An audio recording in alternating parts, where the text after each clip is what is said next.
Hello guys, board अभय YouTube channel में आप सभी का स्वागत है। आज की इस वीडियो में हम देखिए समसामयिक भारत एवं शिक्षा contemporary India and education paper 2 का आप लोग का जो बीएड का एग्जामिनेशन हो रहा है बीबीयू का, उसका हम लोग प्रीवियस ईयर क्वेश्चन पेपर लेकर आए हुए हैं। 3 सेशन का यहाँ पे क्वेश्चन पेपर रहेगा। तो चलिए हम दिखाते हैं कि किस तरह के क्वेश्चन पेपर आपके आए हुए हैं। मैं कोशिश करूँगा कि 2015-17 सेशन, 16-19 सेशन और 17-20, ये 17-19 और 16-18 है ना, तो ये 3 सेशन को मैं यहाँ पे कंप्लीट करूँगा आपके लिए।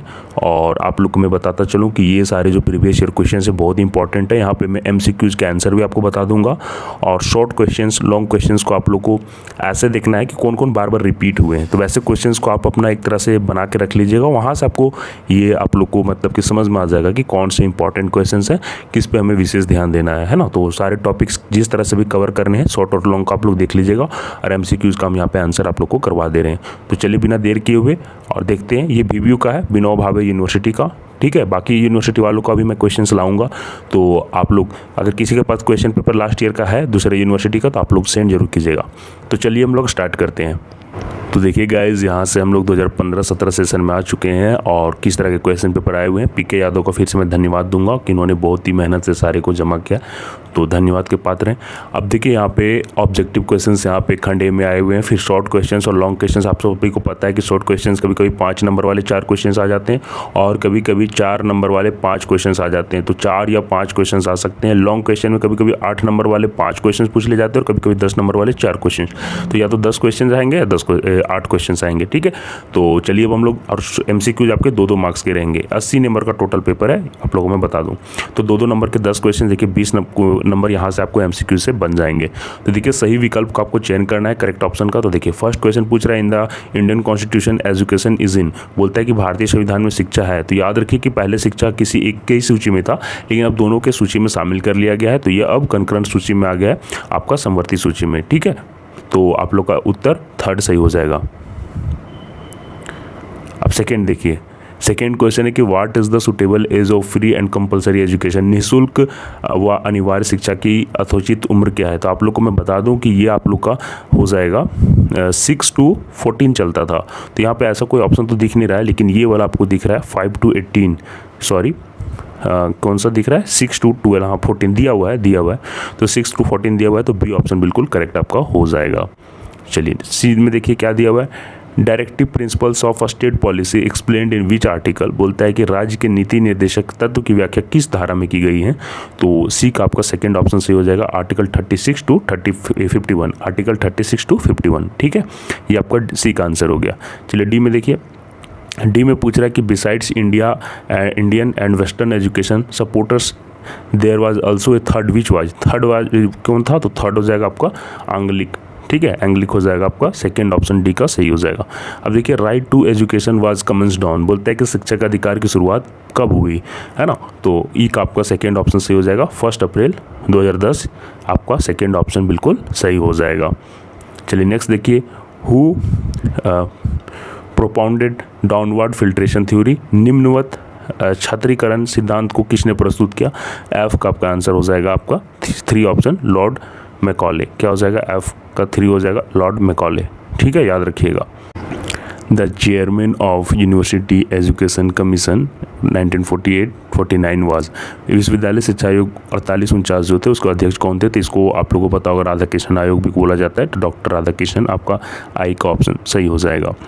चलिए नेक्स्ट क्वेश्चन देखिए, Wardha commission is also known as, Wardha commission को याद रखिएगा नई तालीम के नाम से भी जाना जाता है, नई तालीम याद रखिएगा, है ना। तो इस तरह से देखिए सारे एमसीक्यूज मैंने कंप्लीट करवा दिए। अब देखिए लघुतरीय प्रश्न में, मतलब कि शॉर्ट क्वेश्चंस में किस तरह से आते हैं। Education is the process of empowerment, illustrate with examples, शिक्षा सशक्तिकरण की एक प्रक्रिया है, उदाहरण द्वारा स्पष्ट करना था। Draw the difference between globalisation and modernisation, भूमंडलीकरण और आधुनिकीकरण के मध्य अंतर आप लोग को स्पष्ट करना है। आगे देखिएगा, explain the factors influencing the AIIMS of education, यहाँ पे देखिएगा शिक्षा के उद्देश्यों को प्रभावित करने वाले कारकों की व्याख्या करना है आपको। Right short notes on the following, आपको यहाँ पे शॉर्ट नोट्स लिखना है। पब्जा जो होता था संस्कार वो, और ये आपका सेरेमनी जिसको बोलते हैं उपसंपदा संस्कार, है ना। नेक्स्ट क्वेश्चन देखिए, discuss the educational provisions of Indian constitutions, भारतीय संविधान में शिक्षा संबंधी प्रावधानों का उल्लेख करना है आपको। Discuss the major features of basic education, basic शिक्षा मुख्य मतलब बेसिक शिक्षा मतलब जो मूलभूत शिक्षा है उसकी मुख्य विशेषताओं की विवेचना करना है। नेक्स्ट क्वेश्चन देखिए, Kothari commission is Magna carta of Indian education, illustrate करना है कि कोठारी कमीशन जो है भारतीय शिक्षा का महाधिकार पत्र है, समझाना है। नेक्स्ट क्वेश्चन देखिए, what are the main hurdles of women's education, जो भी मतलब शिक्षा स्त्री शिक्षा के प्रसार में क्या रुकावटें थी उसको यहाँ पे एक्सप्लेन करना है। Suggest measures to overcome these hurdles, बोलता है कि इन रुकावटों को दूर करने के लिए सुझाव आपको देना था। चलिए यहाँ से देखिए हम ग्रुप सी में आ जाएंगे और यहाँ से देखिए थोड़ा सा लेंदी क्वेश्चन रहेगा। 10 नंबर वाले 4 क्वेश्चन यहाँ पे पूछे गए थे, कभी कभी 8 नंबर वाले भी पूछ लिए जाते हैं। आगे देखिए, discuss the main recommendations of national policy on education 1986। Next question देखिए क्या पूछ रहा है कि राइट एन ऐसे ऑन राइट टू एजुकेशन 2009, आप एक ऐसे लिखना था। राइट टू एजुकेशन इंपॉर्टेंट है, देख लीजिएगा, है ना। आगे देखिएगा ये शिक्षा नीति भी आपका क्वेश्चन आ जाता है इस पर 1986 पर, तो वो सारा देख लेना है आपको। Explain the importance of Delors commission report, Delors commission report पर भी पूछा जाता है। तो to provide quality education for all, सभी के लिए गुणवत्तापूर्ण शिक्षा पर डेलोर कमीशन रिपोर्ट के महत्व को आपको व्याख्या करना था। Describe the role of Dalits and tribals in social movements in India, बोलता है कि जो भी भारतीय आंदोलन हुए भारत में उसमें दलितों और आदिवासियों की भूमिका को आपको यहाँ पे वर्णन करना है। What is meant by the equalisation of educational opportunities, what steps have been taken to achieve equalisation of educational opportunities in Jharkhand, बोल रहा है कि शैक्षिक समानता के अवसर से आप क्या समझते हैं। झारखंड में शैक्षिक समानता के अवसर की प्राप्ति के लिए कौन कौन से कदम उठाए जा रहे हैं, ठीक है। आप देखिए, describe the AIIMS and methods of teaching followed in educational system in ancient period of India, प्राचीन काल भारत की शिक्षा प्रणाली के उद्देश्य एवं शिक्षण विधियों का आपको वर्णन करना था। तो ये देखिए, ये 2015 to 17 सेशन का आपको मैंने क्वेश्चन पेपर करवा दिया। इसी प्रकार चलिए 2 सेशन का और कर लेते हैं। और आप लोग को मैं बता दूं कि एमसीक्यूज और जो शॉर्ट और लॉन्ग क्वेश्चन हैं आप अपने हिसाब से कम शॉर्ट क्वेश्चन कम से कम मैं बता रहा हूँ 15 तैयार करके चल जाइएगा, और लॉन्ग क्वेश्चन भी कम से कम 15 तैयार करके चल जाइएगा। जो भी आप लोग को प्रीवियस ईयर से मतलब कि मिल जाता है, ये 15 में मैक्सिमम बता रहा हूँ। अगर आप 10-12 भी कर लेते हैं, 10 से 12 भी कर लेते हो, आपको काम चल जाएगा, ठीक है। ये आप लोग का 10, 12, 15 जो भी आपको लगता है, ऐसे ऐसे क्वेश्चंस का आप लोग समरी कर ले। कुछ क्वेश्चंस होते हैं जो डाटा बेस्ड होते हैं, तो डाटा वाले क्वेश्चंस कुछ कर लीजिएगा, और कुछ क्वेश्चंस होते हैं जिसमें आपका समझ देखा जाता है कि आपकी अंडरस्टैंडिंग कैसी है। तो वैसे क्वेश्चंस को आप लोग नहीं छोड़िएगा, अंडरस्टैंडिंग वाले क्वेश्चंस को, और डाटा वाले क्वेश्चन भी कुछ करके जाइएगा, ठीक है। तो चलिए नेक्स्ट सेशन की तरफ हम लोग बढ़ते हैं। तो चलिए हम लोग अब 16-18 सेशन की तरफ बढ़ते हैं। और ये देखिए पेपर 2 का ही है, सेम पैटर्न पे 80 मार्क्स फुल मार्क्स आपका, टाइम 3 घंटा दिया जाता है। तो यहाँ से देखिएगा एमसीक्यूज की तरफ हम लोग बढ़ रहे हैं। तो करेक्ट ऑप्शन को आप लोग को चूज करना है, सही विकल्प का आपको चयन करना है। फर्स्ट क्वेश्चन पूछ रहा है द मीनिंग ऑफ पबजा सेरेमनी, पबजा का जो समारोह है उसका अर्थ पूछ रहा है। एडमिशन टू बुद्धिस्ट मोनेस्ट्री, बौद्ध विहार में आपका प्रवेश। सेकेंड ऑप्शन देखिए बी में क्या दिया हुआ है, थ्रेड सेरेमनी, जनेऊ का जो होता था समारोह वो सेरेमनी, और टू परफॉर्म यज्ञ, है ना, यज्ञ का समारोह, एडमिशन टू गुरुकुल। तो याद रखिएगा कि जो पबजा सेरेमनी होता था ना, वो बुद्धिस्ट लोग के लिए होता था, और बौद्ध विहार में प्रवेश के लिए उनको बाकी जितना भी संसारिक जितना भी जो होता था वर्ल्ड के जितने भी जो भी मतलब के जो नियम थे सारे अब टूट जाते थे। अब यहाँ पे इनके अलग नियम कानून चलते थे, ठीक है। जो माया मोह रहता था छोड़ना पड़ता था। देखिए अब यहाँ से क्वेश्चन ये वाला जो है ना कंफ्यूजिंग हो जाता है, ध्यान से सुनिएगा। पूछ रहा है मकतब्स आर रिलेटेड टू, मकतब का संबंध किससे है। तो याद रखिएगा कि एलिमेंट्री एजुकेशन और प्राइमरी एजुकेशन अगर देखा जाए तो लगभग दोनों एक जैसे होते हैं। एलिमेंट्री एजुकेशन में भी आपका प्राइमरी एजुकेशन को ही बोला जाता है एक तरह से, लेकिन आपको अगर एग्जैक्ट आंसर आपको यहाँ पे देखिए दे रहा है एलिमेंट्री एजुकेशन, ठीक है। तो आप लोग यही टिक करके आ जाइएगा। ऐसे यहाँ पे प्राइमरी एजुकेशन के ना देकर कुछ दूसरा देना चाहिए था, जैसे कि सीनियर सेकेंडरी हायर एजुकेशन दे सकता था, सीनियर हायर, है ना, या सीनियर सेकेंडरी एजुकेशन जो भी लिखना था, ये ऑप्शन नहीं देना था। तो एलिमेंट्री एजुकेशन यहाँ पे प्रारंभिक शिक्षा सही हो जाएगा। हिंदी वालों का तो देखिए सेम ही हो जा रहा है, तो वो कैसे टिक करेंगे। नेक्स्ट क्वेश्चन देखिए क्या पूछ रहा है, who was the chairman of university education commission. देखिए रिपीट हुआ है, तो राधा कृष्णन ही थे, आप लोग को मैंने बता दिया, है ना। विश्वविद्यालय के शिक्षा आयोग के कौन थे अध्यक्ष, विश्वविद्यालय शिक्षा आयोग के अध्यक्ष थे राधा कृष्णन, याद रखिएगा ना। चलिए ये देखिए आगे, when was Kothari commission establish, सभी जितने भी कमीशन है उसका डेट याद रख लीजिएगा, उससे क्वेश्चन आएंगे। तो डी ऑप्शन का, डी क्वेश्चन का सही आंसर हो जाएगा फर्स्ट, 64 to 66 आपका कोठारी आयोग का यहाँ पे गठन किया गया। नेक्स्ट क्वेश्चन देखिए पूछ रहा है chairman of senior secondary education, माध्यमिक शिक्षा आयोग के आपका यहाँ पे अध्यक्ष पूछ रहा है। तो इसका याद रखिएगा ये हो जाएगा आपका, ये दोनों नहीं होगा आंसर हो जाएगा आपका मुदालियर। तो मुदालियर जी का फुल नेम क्या हो जाएगा, डॉक्टर लक्ष्मी नारायण मुदालियर। डॉक्टर लक्ष्मी नारायण मुदालियर वही आपके क्या थे, हिंदी में देख लीजिए माध्यमिक शिक्षा आयोग के अध्यक्ष थे। चलिए नेक्स्ट देखिएगा, only Muslim students could attain, है ना, attain education in these institutions, केवल मुस्लिम जो बालक थे वही शिक्षा प्राप्त कर सकते थे, किसमें, मकतब में, खानकाहे में, मदरसा में, और क्या दिया हुआ है, कुरान स्कूल में। तो देखिए ये भी क्वेश्चन बहुत ही कंफ्यूजिंग है, आप लोग गलत कर सकते हो। ये आपका जो F नंबर का क्वेश्चन है, तो यहाँ पे देखिए इसका आंसर क्या हो जाएगा मैं बता दूँ। मकतब में आपको याद रखिएगा कि बेसिक एजुकेशन दिया जाता था, प्रारंभिक, इसको बोले थे ना अभी प्रारंभिक, या फिर आप लोग बोल सकते हैं कि जहाँ पे अक्षर ज्ञान जो होता है, लेटर्स वगैरह सिखाया जाता था, वो मकतब होता था। मकतब आपका हो गया जहाँ पे बेसिक नॉलेज जो होता है, एलिमेंट्री एजुकेशन जिसको बोल सकते हैं, एकदम स्टार्टिंग वहाँ पे दिया जाता था। और मदरसा में आपको क्या होता था ना, व्याख्यान, मदरसा का अर्थ क्या हो गया, व्याख्यान देना, है ना, व्याख्यान देना। तो ये आपका ना जब हायर एजुकेशन जाता था तो यहाँ पे मदरसा में दिया जाता था। लेकिन यहाँ पूछ रहा है केवल मुसलमान बालक की मतलब कि शिक्षा ले सकते थे, तो वो था खानकाह। खानकाह में क्या होता था ना कि यहाँ पे सूफी जो थे वो यहाँ पे सिर्फ और सिर्फ मतलब कि जो मुसलमान रहते थे बालक उन्हीं को ऐसा ज्ञान देते थे। तो खानकाह आपका आंसर सही हो जाएगा, सेकेंड ऑप्शन बिल्कुल इसका सही हो जाएगा। कौन से क्वेश्चन का, F का, ठीक है। चलिए अगला देखते हैं, only the Quran was taut, है ना, इन दीज स्कूल, सिर्फ और सिर्फ स्कूलों में कुरान की शिक्षा दी जाती थी। तो कौन सा हो जाएगा, तो यहाँ पे हो जाएगा इसका आंसर कुरान स्कूल। क्या हो जाएगा, C ऑप्शन बिल्कुल सही हो जाएगा, C ऑप्शन कुरान स्कूल, ठीक है, याद रखिएगा। नेक्स्ट क्वेश्चन देखिए क्या पूछ रहा है कि quality education impart in the school, गुणवत्तापरक शिक्षा विद्यालय में प्रदान की जाती है। तो यहाँ पे देखिए to make teaching live in education, मतलब कि कक्षा में जो अध्ययन है उसको जीवंत बनाना। To make model building of the school, मतलब सुंदर, मतलब विद्यालय भवन बनाना। सुंदर पुस्तकालय, मतलब गुड लाइब्रेरी का निर्माण करवाना।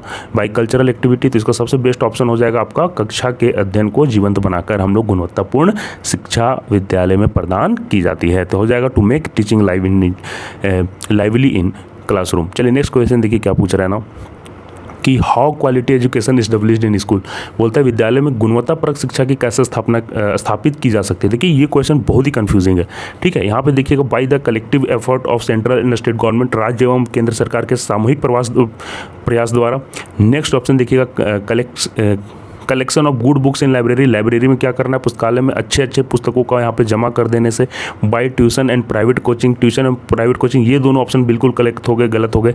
Bye the role of parent teacher, आप लोग यही दोनों में कंफ्यूज हो गए, अभिभावक एवं शिक्षा की भूमिका द्वारा, और ये आपका हो जाएगा राज्य एवं केंद्र सरकार के सामूहिक प्रयास द्वारा। लेकिन इसका सही आंसर आपका फर्स्ट ऑप्शन ज़्यादा आपका सही हो जाएगा, क्योंकि देखिए जो भी पॉलिसीज़ होती हैं, जो भी तैयार किया जाता है प्रारूप वगैरह पैटर्न द्वारा कि कैसे आपका सिलेबस तैयार किया जाएगा, किस अकॉर्डिंग, किस मतलब हिसाब से आपका एजुकेशन दिया जाएगा, तो ये सारे जो होते हैं ना वो आप लोग का पता होगा कि सेंट्रल और स्टेट गवर्नमेंट मिलकर डिसीजन ले सकती हैं, और वो सारे टीचर्स फॉलो करते हैं। आप लोगों को क्वालिटी टीचर का भी जो बहाली होता है उसका लिए भी आप लोग सेंट्रल जो और स्टेट गवर्नमेंट रहती है वो कुछ नियम बना सकते हैं। तो ये आप लोग का यही हो जाएगा कि क्वालिटी एजुकेशन आप लोग का जो भी होता है वो इसके सामूहिक प्रयास द्वारा ही ज़्यादा मतलब कि स्थापित किया जा सकता है। सिर्फ फोर्थ ऑप्शन भी सही होगा अगर ये ऑप्शन नहीं रहता तो। चलिए नेक्स्ट देखिएगा, In the year 2002, by the amendment of the Indian Constitution, which age group of students are included in the fundamental rights? वर्ष 2002 में हुए संविधान के द्वारा किन किन आयु के बालक बालिकाओं के लिए शिक्षा को मौलिक अधिकार बनाया गया। तो किन किन आयु वर्ग के लिए, तो ये भी मैंने आपको बताया था जे ऑप्शन का कि 6 to 14 ऑप्शन सही होता है। 6 to 14, तो ये देखिए यहाँ पे ये वाला एज ग्रुप तो दिया ही नहीं है, तो यहाँ पे हम लोग 5 to 14 मार देंगे, लगभग इसी के अंदर आपका 6 to 14 आ जाता है। बाकी यहाँ पे देखिए इसके बाहर चला जाता है, इसके भी बाहर चला जाता है और इसके भी बाहर चला जाता है, तो हमारा सेकेंड ऑप्शन यहाँ पे ज़्यादा सही नजर आ रहा है। तो इस तरह से आपका 16-18 का सेशन का था। आप देखिए क्वेश्चंस देख लीजिए लेंदी और शॉर्ट वाले। यहाँ पे 5 प्रश्नों का उत्तर देखना था, देखिए 4 वाले। यहाँ पे पिछला बार 4 ही क्वेश्चन बनाना था, यहाँ 5 क्वेश्चन बनाना है 4 नंबर वाले। Explain the main features of Indian education system during the वैदिक पीरियड, बोल रहा है कि वैदिक कालीन भारतीय शिक्षा की विशेषताओं पर आपको प्रकाश डालना है। Explain the importance of Delors commission, Delors का जो कमीशन था उसके महत्व की व्याख्या करना था। Discuss the caste and class as social determiners of the education, शिक्षा के सामाजिक निर्धारक के रूप में जाति एवं वर्ग की भूमिका की विवेचना करना है। What do you understand by fundamental rights and duties, बोलता है मूल अधिकार एवं कर्तव्यों के से आप क्या समझते हैं। What do you understand by educational equality, शैक्षिक समानता से आप क्या समझते हैं। अब देखिए नेक्स्ट क्वेश्चंस दिए हुए हैं और क्या क्या दिए हुए हैं। Explain the factors influencing the AIIMS of education, शिक्षा के उद्देश्यों को प्रभावित करने वाले कारकों की व्याख्या करना है। Explain the main features of Indian education during the वैदिक पीरियड, फिर से वही क्वेश्चन लग रहा है पहले जैसा ही, वैदिक काल में भारतीय शिक्षा की विशेषताओं पर आपको प्रकाश डालना था। Discuss how society and education are interrelated, शिक्षा और समाज में क्या परस्पर संबंध है उसको व्याख्या करना था। अब यहाँ से देखिए ग्रुप सी में हम लोग आ गए 10 नंबर वाले 4 क्वेश्चन बनाने, तो यहाँ पे ठीक है। अब यहाँ देखिए education is a vital means of the mobilisation the human resources and development. Comment बोल रहा है कि कमेंट करना है आपको कि मानव संसाधन जुटाने तथा उसके विकास में शिक्षा एक सशक्त माध्यम है, उसके ऊपर आपको अपना मंतव्य देना था। नेक्स्ट क्वेश्चन देखिए दे रहा है what do you mean by modernisation, what are the obstacles of modernisation in India, आधुनिकीकरण से आप क्या समझते हैं, भारत में इसके लिए कौन कौन सी बाधाएं हैं। 12th नंबर क्वेश्चंस में देखिए पूछ रहा है कि डिस्कस द, क्या पूछ रहा है कि discuss the importance of national integration in present India context and suggest some educational activities that can contribute to this end. बोल रहा है ना कि वर्तमान भारतीय संदर्भ में राष्ट्रीय एकता के महत्व का आपको विवेचना करना, इस लक्ष्य के प्रपात्यर्थ है ना, प्रपत्यर्थ के कुछ आपको शैक्षणिक क्रियाओं का सुझाव देना था।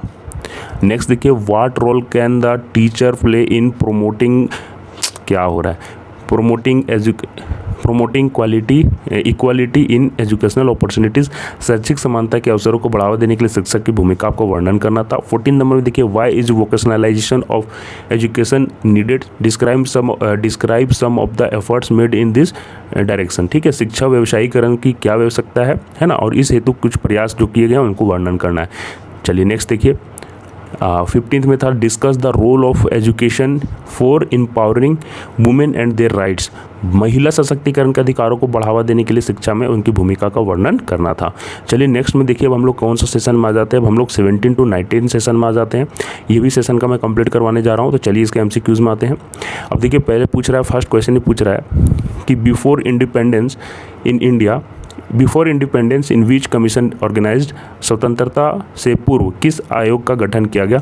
तो देखिए यहाँ पे सारे का डेट्स आपको याद रखना होगा, लेकिन यहाँ पे याद रखिएगा कि जो वर्धा कमीशन जो है वो आपका यहाँ पे स्वतंत्रता से पूर्व ही आपका इसका हो गया था।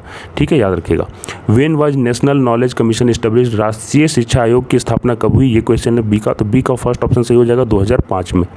ठीक है, आगे देखिए when was secondary education commission established, मतलब माध्यमिक शिक्षा आयोग का गठन कब हुआ, तो आपका इसका फर्स्ट आंसर सही हो जाएगा 1952-53 के टाइम में हुआ था। यूनिवर्सिटी एजुकेशन कमीशन कब एस्टेब्लिश्ड हुआ है, तो ये देखिए राधा कमिश्नर आयोग, तो फोर्थ ऑप्शन इसका सही हो जाएगा 1948-49।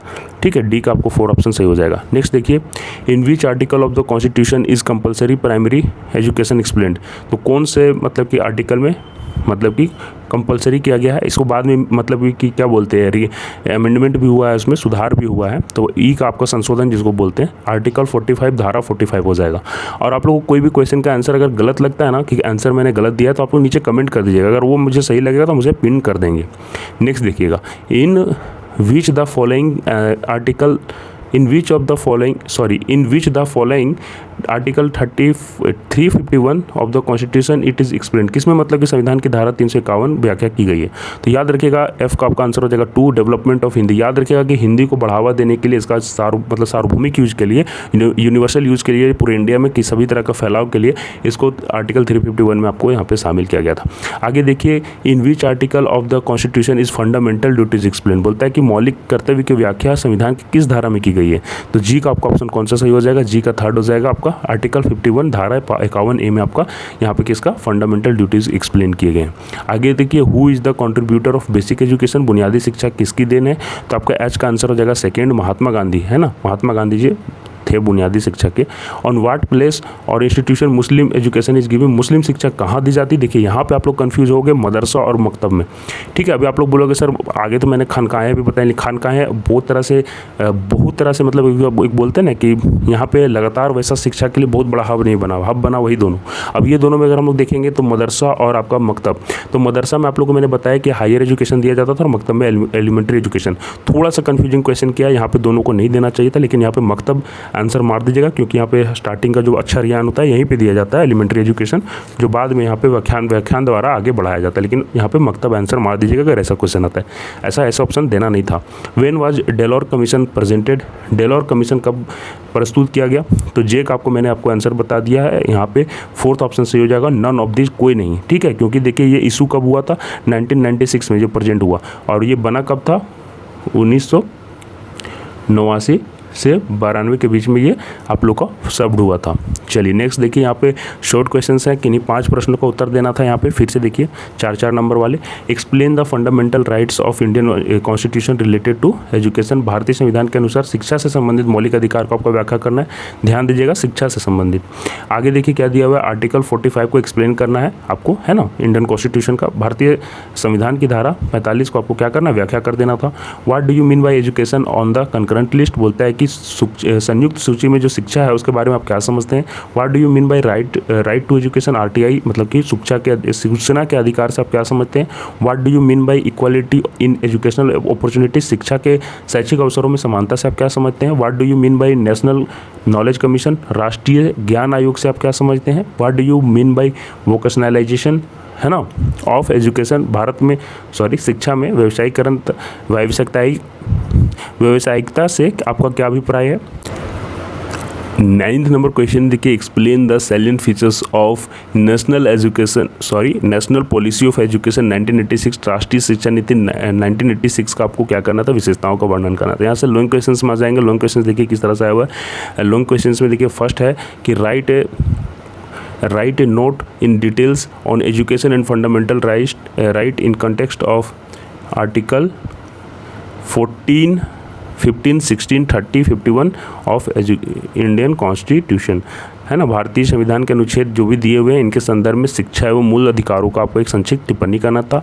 What do you mean by equality and equity in education, describe its need and importance with specific reference to India, शिक्षा में समानता एवं निष्पक्षता से आपका क्या अभिप्राय है। भारत के विशेष संदर्भ में इसकी आवश्यकता एवं महत्व को आपको क्या करना है, विवेचना करना है।